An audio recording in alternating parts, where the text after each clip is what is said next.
Olá, criptomaníacos! Ontem o governo dos Estados Unidos divulgou os dados sobre a inflação e ela veio alta. A inflação veio acima da expectativa do mercado.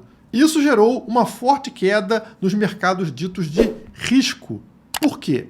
Porque a tendência de cortes na taxa de juros, algo que joga dinheiro para dentro da economia, se torna menor. Se a inflação está alta, o governo não tem incentivo para jogar dinheiro no mercado. Muito pelo contrário, ele quer remover a liquidez do mercado para evitar essa inflação, que tem como consequência aumento de preço de produtos e serviços. Sendo assim, vimos o Bitcoin bater uma mínima na data de ontem de 94 mil dólares. Eu tenho certeza que na sua cabeça pipocou uma pergunta.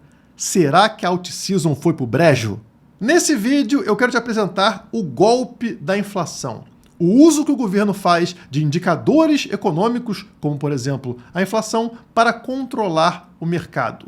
Geralmente, a divulgação dos dados de inflação nos Estados Unidos está atrelado ao fundo do poço do Bitcoin. Bate fundo do poço exatamente no dia da divulgação e nos dias seguintes o preço dispara. Políticos são cruéis, mas eu sei que você aí, atrás dessa tela de celular, tem bom coração. Então deixa o like e se inscreve no canal, caso ainda não seja inscrito. Vamos começar o vídeo com este gráfico na tela que mostra um cenário pessimista em relação à inflação. Note que ela cresceu pelo quarto mês consecutivo. Após vários e vários meses de queda na inflação dos Estados Unidos, olha aqui, de março do ano passado até setembro do ano passado, a gente viu a inflação cair de 3,5 para 2,4. A partir de então, ela vem crescendo mês a mês. 4 meses seguidos de crescimento. Saiu de 2,4, já está em 3 nessa divulgação de ontem. Isso aqui indica uma clara tendência de aumento na inflação e, como eu citei no início do vídeo, isso faz com que o governo pise no freio. Ao invés de ele continuar cortando taxa de juros e jogando dinheiro para a economia, para acelerar a economia, ajudar o país a crescer, ele faz o contrário. Ele tenta pisar no freio e falar, não, tira dinheiro do mercado para a gente segurar esse aumento de preço. E a consequência imediata dessa divulgação é isso que vocês estão vendo na tela, né? O Bitcoin saindo dos 97 mil dólares e caindo imediatamente nesta barra vermelha imensa até os 94 mil dólares. O que poucas pessoas vão te dizer é que de setembro para cá, justamente quando a inflação começou a crescer mês a mês, toda vez que tivemos a divulgação da inflação nos Estados Unidos, ela marcou o fundo do poço local. Na tela, vocês têm essas datas da divulgação marcadas nas linhas tracejadas brancas aqui na vertical. Estão vendo? Então aqui nós temos setembro, tá vendo? Olha que marca um fundo do poço. A partir daí o que acontece? O preço do Bitcoin entra numa tendência de subida.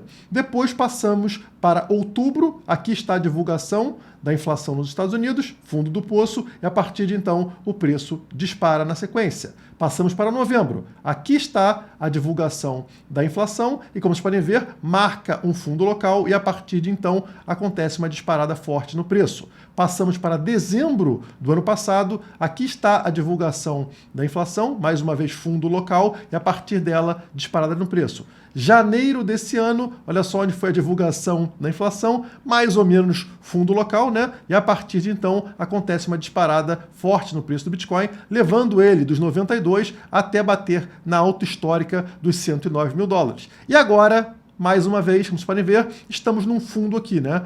Batemos 94 mil dólares, como eu falei para vocês, e horas depois, adivinhem, o preço subiu para 98 mil dólares. O que acontece aqui é que o indicador de inflação do governo não é um indicador confiável. Primeiro que eles não usam inflação porque ela realmente é. Inflação é o aumento da base monetária, ou seja, é a expansão da base monetária, a quantidade de dinheiro que o governo cria, dinheiro novo, que faz com que tudo na economia se torne mais caro. Você tem mais dinheiro com a mesma produção. Então, se a produção não acompanhou o aumento da base monetária, é óbvio que cada item na economia vai se tornar mais caro. A inflação é culpa exclusiva dos políticos, do governo. Mas é óbvio que o político não quer assumir isso, porque ele vai perder voto, ele vai ser prejudicado, ele vai manchar a sua imagem. E por isso ele precisa repassar essa culpa para quem? Para o empresário malvadão. Esse empresário que sobe o preço de tudo. Portanto, esse índice fake de inflação criado pelo governo, que nada mais é do que uma cesta de produtos e serviços aleatória que o governo seleciona para definir aumento de preço, é facilmente manipulada. Existem vários métodos de fazer isso. O IPCA mede a alteração média dos preços de um determinado período para outro. Essa é a metodologia clássica. O que a gente vem percebendo até com a reclamação dos próprios funcionários do IBGE. E aí, não posso falar o nome, mas teve uma pessoa que trabalhou já dentro do IBGE, em uma das conversas ele falou para mim assim, toda vez que a gente quer camuflar ou que a gente quer deixar mais a menos os números, foi essa a palavra que ele usou, você muda a metodologia. Vou dar um exemplo simples. Vamos imaginar que eu me disse lá o preço do café. Então, historicamente, o café comparado de um período para o outro, se ele aumentou 10%, a inflação daquele produto foi de 10%. Agora, vamos imaginar que eu falo assim, não, mas o café explodiu, subiu aqui 200%, eu preciso modificar isso. Então, eu coloco na cesta, olha, o brasileiro médio consome em média, sei lá, 1 quilo de café. Aí eu falo, não, o brasileiro médio agora começou a consumir 750 gramas de café. Olha! Aí o que acontece? Você quebra a série histórica. Porque você, estatisticamente, é correto. Porque você não pode comparar mais 1 quilo de café com 750. Mas aquela inflação daquele período, daquele mês, que subiu 30% o café, ele desaparece. Porque você Começou um novo. Começou um novo. Tipo de assim, 750 para o outro. E aí você vai, Olha, que sistematicamente fazendo isso, você tem uma inflação que você fala, cara, isso não reflete a minha realidade. Então, se é bom para o governo colocar uma inflação menor, ele faz uma coisa como essa. Se é positivo para o governo mostrar uma inflação maior, ele também vai fazer isso. Por exemplo, nesse momento, o Trump quer cortar taxa de juros nos Estados Unidos. Uma forma de se evitar isso é justamente reportar inflação alta. Isso prejudica os interesses do Donald Trump. A inflação divulgada ontem pelos Estados Unidos, ela é referente a janeiro e usa dados de dezembro. E nós estamos em fevereiro. Então são dados de 2 meses atrás sendo apresentados ao público agora. Não diz mais nada. Vamos usar aqui o indicador Trueflation, que usa dados de 30 fontes independentes para mensurar a inflação. Se olharmos para dezembro do ano passado, que é quando o governo americano está buscando esses dados, vocês vão encontrar justamente os tais 3%. Está aqui, Trueflation, 13 de dezembro. E aí 3,11% em linha com o apresentado agora em fevereiro pelo governo americano. Se pegarmos o Trueflation atual, vocês vão notar que ele caiu para 2%. Portanto, a inflação, ao contrário do que aparenta estar acontecendo, que seria subir, ela está caindo. Tá aqui, 12 de fevereiro. Então, o Trueflation está medindo 2%, quando em dezembro estava em 3%. Aí o governo americano está pegando um dado lá de trás, apresentando para você hoje, dando a impressão de que a inflação está subindo. E se o interesse dele é justamente apresentar inflação alta para não permitir ao Donald Trump cortar taxa de juros, pronto, não explique nada, não fale sobre isso e essa vai ser a interpretação do público. O mercado vai ser impactado negativamente por meio de uma informação pelo menos incompleta. Isso na maior economia do mundo. Imagina o que eles não fazem no Brasil. Provavelmente você viu essa matéria aqui no Jornal Nacional. Brasil tem a menor inflação para o mês de janeiro desde que adotou o real como moeda nacional. De 1994 para cá, eles estão dizendo que a gente nunca viu uma inflação tão baixa para o mês de janeiro.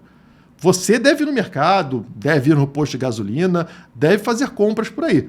Você realmente acha que existe alguma possibilidade de nós estarmos com a menor inflação da história? E que no acumulado de 12 meses a gente esteja somente com 4,56% de inflação? Como eu expliquei anteriormente, existem várias formas de manipular esse indicador. Mas vamos lembrar aqui uma coisa importante também, pessoal. Quem calcula inflação no Brasil é o IBGE. E vocês sabem quem preside o IBGE, quem é o responsável principal pelo IBGE?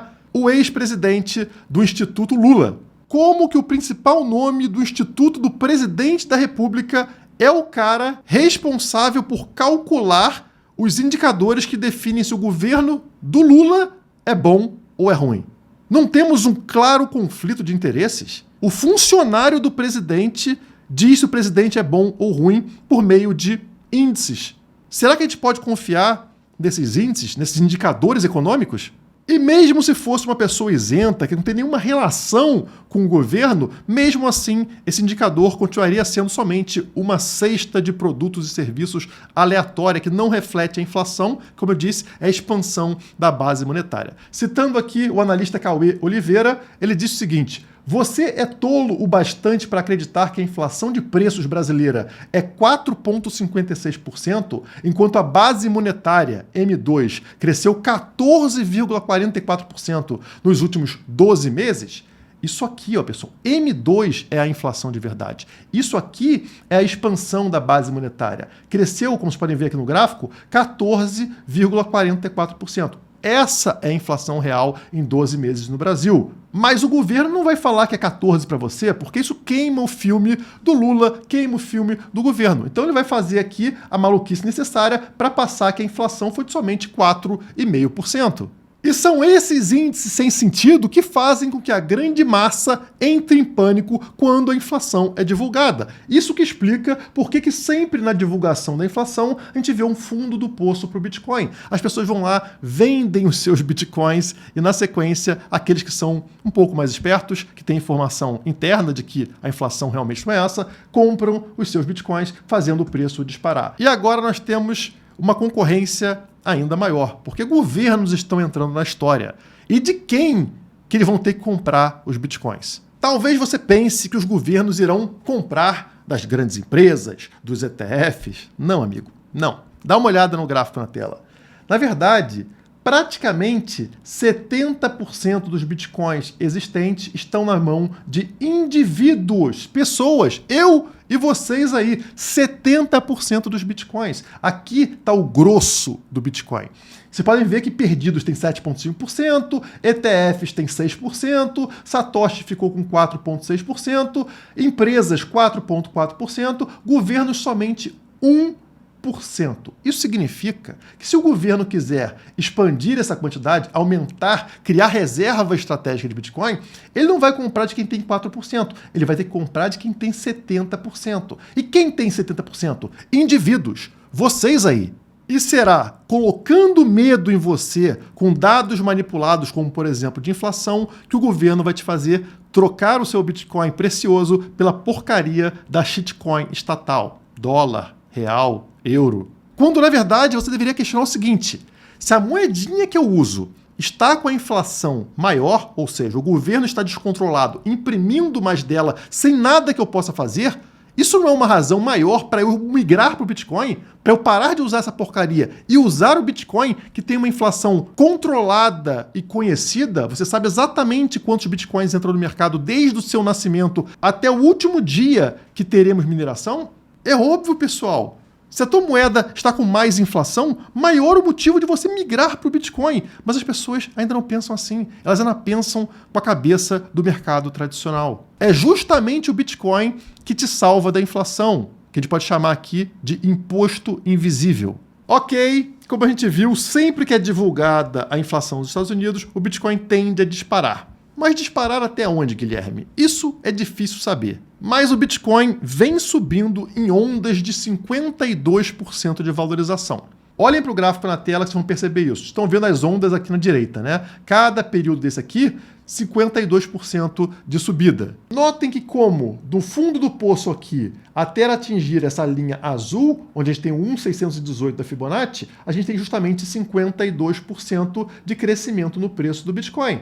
Essa linha azul marca mais ou menos $30 mil e a gente encontrou ela em abril de 23 e em julho de 23. Lá na frente, né, já em setembro, ela finalmente foi rompida e adivinha, tivemos uma disparada de preço de 52%, trazendo o preço dos 30 até os $46,8 mil, né, em janeiro de 2024. 2,618 da Fibonacci. Quando esta linha finalmente é rompida aqui, ainda no início de 24, né, temos uma subida de 52%. Pessoal, claro, é um período aqui mais longo, tem correções e tal, mas a tendência de alta se mantém até atingirmos mais uma alta de 52% em março de 24.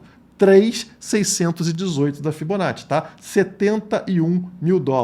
Pegou tanto em março quanto em junho de 24 em 3,618 da Fibonacci. Lá na frente, né, já chegando no final de 24, finalmente rompemos essa linha e aí dispara 52% de aumento de preço para atingir 4,618 da Fibonacci, lá dos 109 mil dólares, alta histórica. Janeiro de 2025, mês passado, né? E aí vem a correção.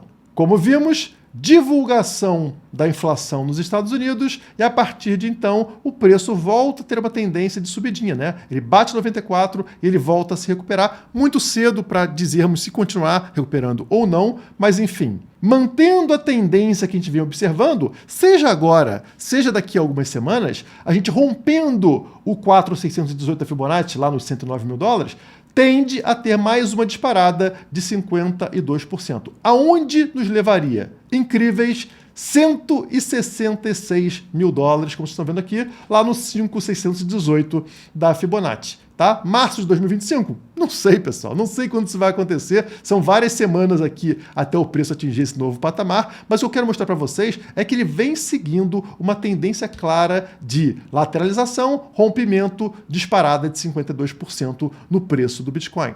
E aqueles que vendem por causa de notícias idiotas como inflação mentirosa divulgada pelo governo, ficam pelo caminho, transferindo os seus valiosos bitcoins para a mão de bancos, gestoras e agora países.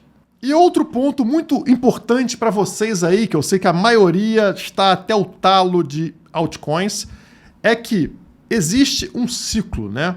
O dinheiro entra via Bitcoin, o Bitcoin sobe, depois ele migra para grandes altcoins, o top 10 do mercado de altcoins, e somente depois ele chega nas suas pequenas altcoins aí, memecoins e tal, moedinhas menores. E considerando o estágio que a gente está desse ciclo de alta, o próximo rompimento, o rompimento que eu mostrei para vocês lá, que nos leva até os 166 mil dólares para o Bitcoin, provavelmente é o rompimento que faz com que a gente comece uma alt-season de verdade, que pode, inclusive, ser influenciada por algo que vai começar na semana que vem. Olhem a notícia que está na tela. FTX, a FTX, né, que era uma das maiores corretoras do mercado no ciclo anterior, começa a pagar credores. Ela faliu, teve problemas sérios com a justiça e vai pagar credores. São 16 bilhões de dólares a serem reembolsados 18 de fevereiro. Começa o pagamento 18 de fevereiro, semana que vem. Por que isso aqui é importante, pessoal? Primeiro que é um valor relevante. E é um valor ligado a um bando de shitcoiner, né? Você está falando aqui de galera que ficava fazendo trade na FTX. São investidores, na grande maioria, compradores de altcoins. Na hora que esse pessoal receber o seu dinheiro de volta, qual é a tendência? Eles vão ficar lá com o SDT na mão? Não, né, pessoal? São pessoas do mercado cripto, pessoas que gostavam de altcoin, portanto, investidores de alto risco do mercado cripto. Boa parte desse valor deve entrar justamente nessas moedinhas, altcoins menores. Eu já vou entrar aqui em gráficos e em por que eu acho que isso vai gerar uma alt-season, pelo menos o início da temporada de altcoins. Mas antes eu vou fazer aqui um disclaimer, que é um disclaimer que também tem um pouco de merchan. Afinal, eu vou falar da Quant Fury, que é parceira do canal Criptomaníacos, mas de uma forma diferente, pessoal. Vou explicar para vocês por que além do dinheiro que todas oferecem, por que eu sou parceiro da Quant Fury e não de outra corretora nesse momento. Ética não costuma ser um ponto forte no mercado cripto. Ele é um mercado muito voltado para grana acima de tudo e é por isso que a gente vê casos de várias corretoras aí com problemas judiciais, problemas de golpe. E muito disso vem do modelo desses negócios. Como é que funciona uma corretora? Ela ganha dinheiro quando você faz trade, você compra e vende criptomoedas. Portanto, se esse é o modelo de negócios, a corretora precisa insistentemente te convencer a ficar trocando uma moeda por outra. E a forma que ela tem de fazer isso é te apresentando um bando de porcaria o tempo todo, lançando moedinhas novas, te convencendo a fazer alavancagem de 50 vezes, de 100 vezes. Quanto mais você faz essas operações, e obviamente vai perder dinheiro nessas operações, mais a corretora ganha. Isso no bear market, no mercado em queda, não é tão problemático, porque provavelmente você não vai estar ali fazendo trade, você não vai estar tão interessado em fazer isso. Agora, num ciclo de alta como é esse que a gente está passando, aí o negócio pega. Porque vão lançar 500 meme coins por semana e você vai acabar comprando essa porcaria, vai acabar fazendo uma alavancagem em Dogecoin de 50 vezes. E você não vai ficar queimado somente com a corretora, mas também com o influenciador que divulgou essa corretora e com o mercado cripto como um todo. Portanto, quando eu recebi uma proposta de uma corretora no ciclo de alta que não cobra taxa, ou seja, onde o modelo de negócios não é dependente do volume que você transaciona, tanto faz para a Quantifury se você está colocando muito ou pouco dinheiro dentro do mercado, isso fez os meus olhinhos brilharem. Na primeira reunião que eu fiz com eles, eles falaram assim: Guilherme, não me importa a mínima o volume de dinheiro que você vai trazer aqui para dentro, porque eu não ganho dinheiro com isso. O que me importa é que as pessoas que você trouxer fiquem na Quantifury, gostem da plataforma e utilizem a plataforma no dia a dia, porque a Quantifury ela vive de dados. Dados têm valor. Dado, estou falando, não é o teu CPF, teu RG. Dados de transação, ou seja, você utilizando a plataforma, mostrando como o mercado se comporta. Todos juntos, né? Os milhões de clientes da Quantifury operando, isso dá indicação de mercado para a Quantifury. É esse que é o grosso do dinheiro que a Quantifury faz. Entender mercado, dados de mercado.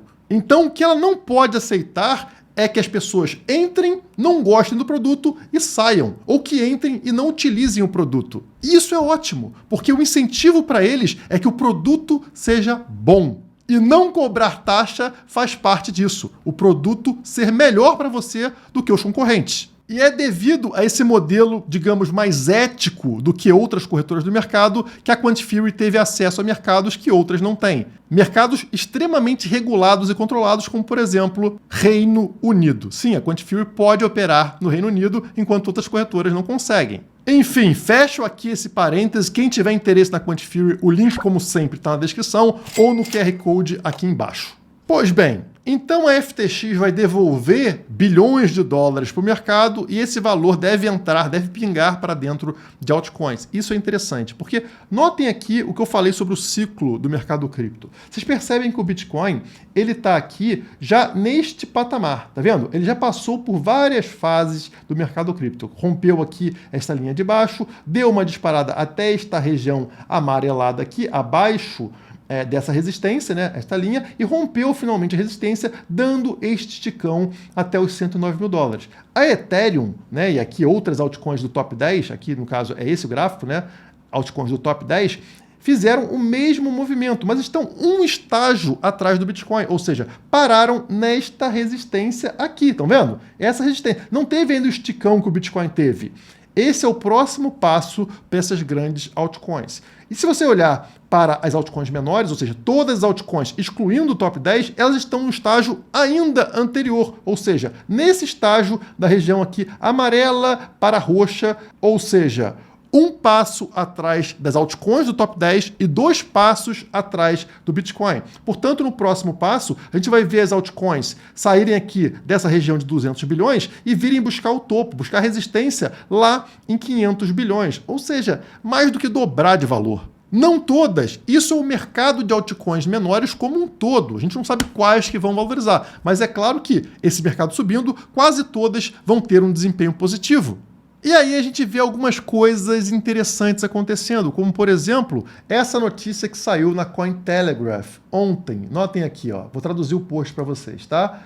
A World Liberty Financial, apoiada por Trump, presidente americano, comprou outros 1.917 Ethereums, no valor de 5 milhões de dólares.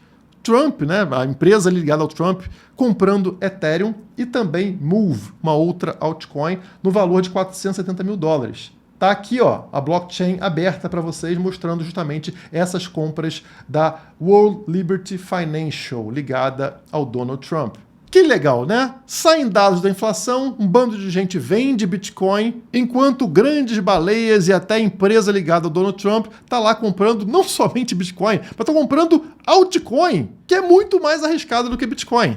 E já que eu estou falando sobre altcoins nesse vídeo, vou aproveitar para atualizar vocês sobre a minha maior aposta do ano passado. ZIG. Ah, Guilherme, você falou sobre uma altcoin lá atrás, fez um pump e nunca mais falou dela. Não, pessoal, continua investido na ZIG do mesmo jeito. Inclusive, ela sofreu correção junto com todas as altcoins de mercado. Vou mostrar isso para vocês também. Mas a ZIG está com algumas novidades. Por exemplo, acabou de sair, ó, 8 de fevereiro, como vocês estão vendo aqui, a ZIG Chain Testnet. Então, a Testnet, né, a rede de teste da ZIG, está funcionando, está no ar. E a parte interessante é o seguinte, a ZIG está expandindo agora para a Europa, lançou aqui o par ZIG Euro, listada na corretora LCX. Então agora a ZIG está expandindo também para o mercado europeu. E uma outra altcoin que eu mencionei no ano passado, que é a Neiro, uma meme coin, está migrando para a ZIG Chain, para a blockchain da ZIG, tá? Então tá aqui a postagem da própria Neiro falando que está indo para a ZIG Chain. Então a Neiro também, essa meme coin aqui, né,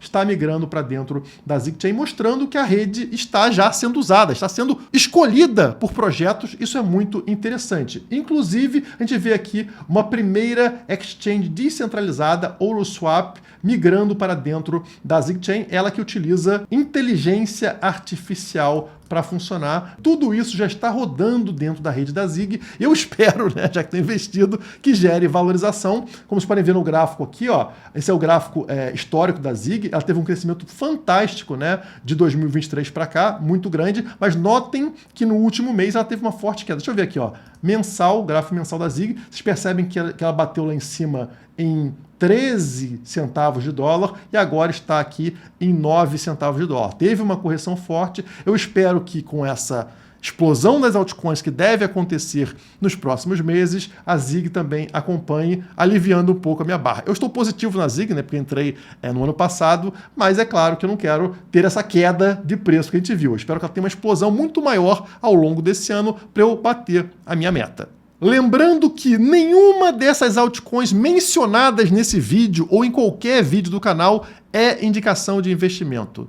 Altcoin não serve para investimento de longo prazo, na minha opinião, tá? Eu sou maximalista de Bitcoin. Eu recomendo para você, compre Bitcoin. Comprar altcoin não. Altcoin você faz trade, você faz investimento de curto prazo para pegar ali momentos específicos de mercado onde acontece explosão. Claro, se quiser conhecer mais sobre Bitcoin, sobre altcoins também e sobre trading, temos cursos específicos sobre cada uma dessas áreas e você encontra aqui embaixo no Nação Criptomaníacos. Tem link aqui na descrição caso você esteja procurando. Por hoje é só, muito obrigado e até a próxima.